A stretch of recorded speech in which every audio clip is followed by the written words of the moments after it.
Olá, aqui é Leonardo Silva, eu sou psicólogo, quero conversar contigo hoje sobre o papel de facilitador. Eu vou te explicar por que eu acredito que facilitar é muito mais interessante do que direcionar. Vamos lá?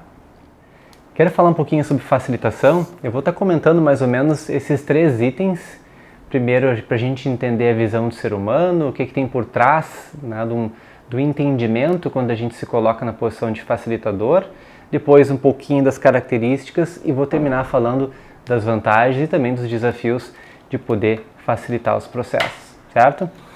Já falando então sobre a visão de ser um mundo, a visão de pessoa. Para a gente facilitar o processo, eu tenho que estar bem claro do meu papel. O que quer significar isso? Independente da profissão que eu tenha, se eu sou psicólogo, se eu sou médico, se eu sou, engenheiro, como eu vou fazer, como eu vou conduzir esse processo vai depender da posição que eu adoto. E essa posição, ela tende a ter uma conotação um pouquinho mais horizontal, ou seja, eu não vou olhar a pessoa de cima, eu não vou me colocar como chefe ou como se eu entendesse mais sobre as coisas do que a pessoa. Eu vou me colocar de uma maneira horizontal. Horizontal significa o quê? Significa, vocês veem que está na mesma linha, né? Horizontalidade pressupõe uma troca genuína, aberta, onde tu e a pessoa fazem parte do processo de uma maneira igual, então uma valência, tem um peso igual aqui no processo. E para eu, digamos, conduzir esse processo de maneira horizontal, a minha visão de ser humano é que o poder já está com a pessoa. Então, ao contrário de que muitos dizem que facilitar e empoderar as pessoas, não. Facilitar é ajudar com que esse poder que já está com ela possa ser manifestado. Então, eu como facilitador, eu não empodero ninguém, as pessoas já têm esse poder. O que a gente faz é ajudar com que ela mesma se dê conta ou acione, né, as suas características, as suas forças, enfim. Então, eu realmente facilito o processo nesse sentido. Só que para isso eu tenho que acreditar nesse potencial humano. Eu tenho que sim entender que as soluções, o conhecimento já está com a pessoa ou com o grupo que eu estou facilitando. É o grupo que entende melhor, né? O grupo que tem essa vivência, é aquele time que já está na empresa há um certo tempo e já tem um know-how sobre aquilo que eles estão fazendo. Então, eu vou ajudar eles a simplesmente colocar esse know-how, esse conhecimento, essa subjetividade, esse histórico à disposição daquele objetivo pelo qual eu estou facilitando. Então, eu preciso acreditar no poder do grupo, no poder da pessoa e que eu aqui nesse processo, o meu papel é simplesmente, que não é bem simplesmente, é algo bem desafiador, mas o meu papel é simplesmente facilitar os processos para que eles possam ocorrer. Então tem que ter essa visão de ser humano, essa visão de pessoa, essa visão de grupos muito clara para que eu possa adotar esse papel de facilitador, independente da profissão que eu possa estar aqui atuando. Aqui no item 2, sobre as características desse processo. Uma das características eu já tinha falado, né? Que é a horizontalidade. Horizontalidade e também empatia. Porque se a gente está facilitando os processos, eu tenho que ter bem claro que eu vou ser aquele que favorece para que o meio por si só, então seja a questão do conforto do grupo, né, começa desde a estrutura física do local que eu estou trabalhando, até a forma como eu conduzo o processo, as minhas palavras, tudo isso vai ser favorecedor do processo. Além disso, a empatia é fundamental. E como eu não conheço o trabalho do grupo, isso é uma coisa muito interessante, porque eu não tenho essa previsibilidade, então uma das características é a imprevisibilidade.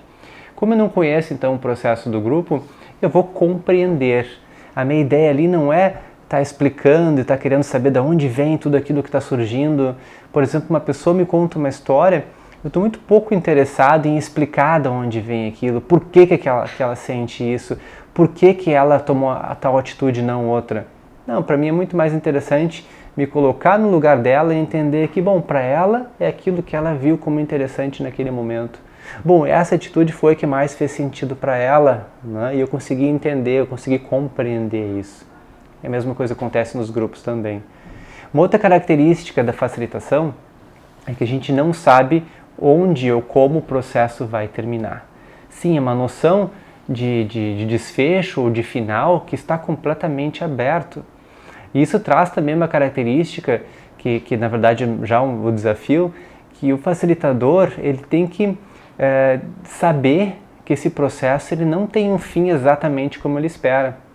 Diferente, por exemplo, de alguns grupos onde tu coordena o grupo para chegar num resultado específico, onde eu estou tratando, por exemplo, um paciente que tem algum tipo de doença, algum tipo de transtorno, talvez eu tenha bem claro que eu vou ser um terapeuta que vou direcionar ele para que ele chegue em tal resultado, que talvez seja a eliminação dos sintomas e a cura. Então esse desfecho está bem claro, esse final está bem claro. Na facilitação, esse final não está claro. Se o final está claro em termos de objetivos bem genéricos, eu não sei como isso vai acontecer, porque isso depende da pessoa, não vai depender de mim.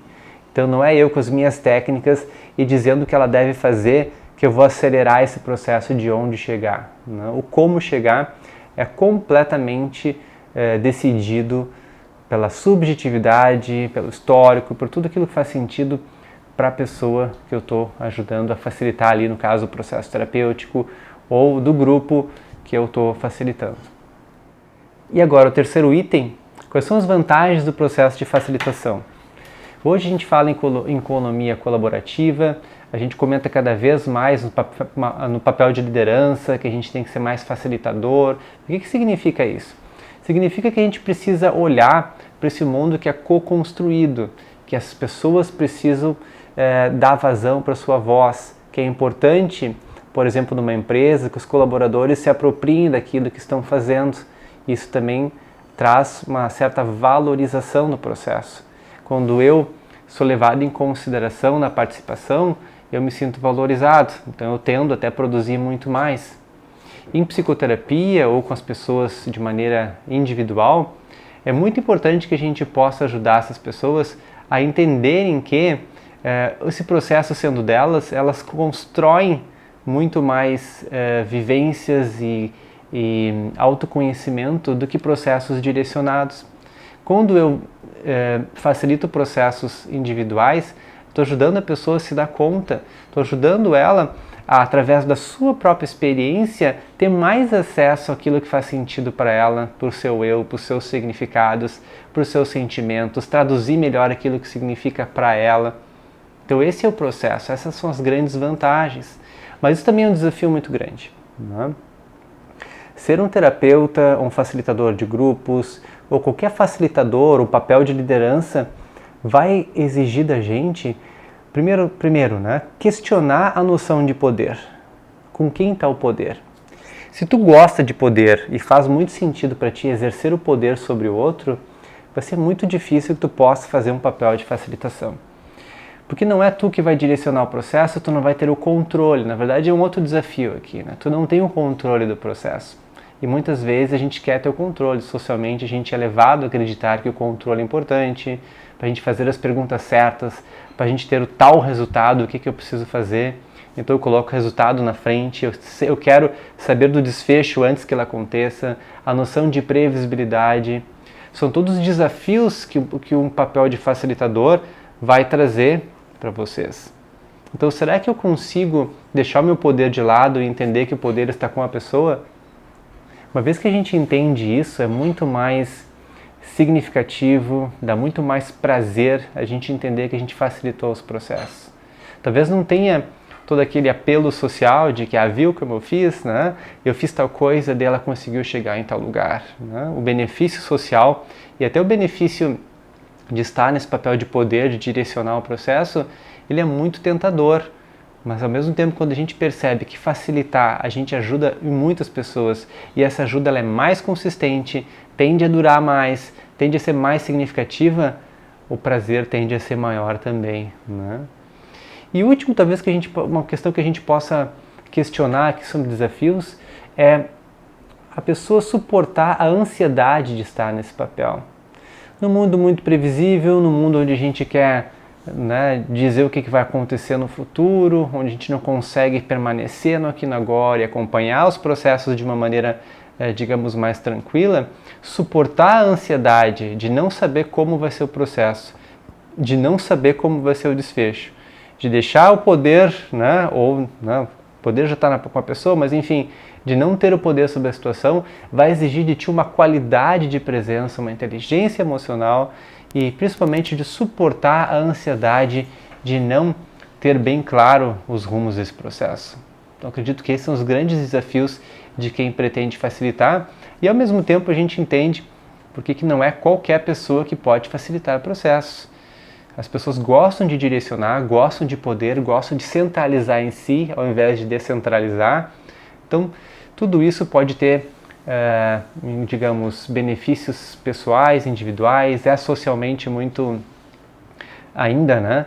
Muito falado, né, que a gente precisa eu me empoderar do processo e eu fazer, né, uma responsabilização também do sujeito nesse sentido. Então acaba que a gente tem muito mais dificuldade de facilitar o processo, porque parece que a escola, a universidade, com conhecimento, com as especializações, com a ciência e todos os poderes que a gente vai ter, a gente é levado então a direcionar processos ao invés de facilitar. Certo? Espero que tenha feito sentido para ti. Obviamente a gente está falando aqui de contextos onde a gente pode, digamos, né, facilitar processos onde as pessoas têm condições para isso. Se tu é um pai de uma criança pequena, não tem como tu facilitar os processos, tu vai ter que ser mais diretivo, porque aquela criança ela precisa ser educada, ela pode estar em perigo se tu não direcionar um processo. Em caso de emergência, tu precisa ser bem claro e dizer o que deve ser feito. Isso é direcionamento. Direcionamento é muito importante em vários papéis. Mas quando a gente está falando em colaboração, em discussão, em psicoterapia, onde eu quero ajudar o meu cliente a compreender mais os seus processos, eu acredito que a facilitação é muito mais interessante. Certo? Bom, espero que tenha feito sentido e a gente vai conversando um pouquinho mais aí nos comentários. Certo? Até o próximo vídeo.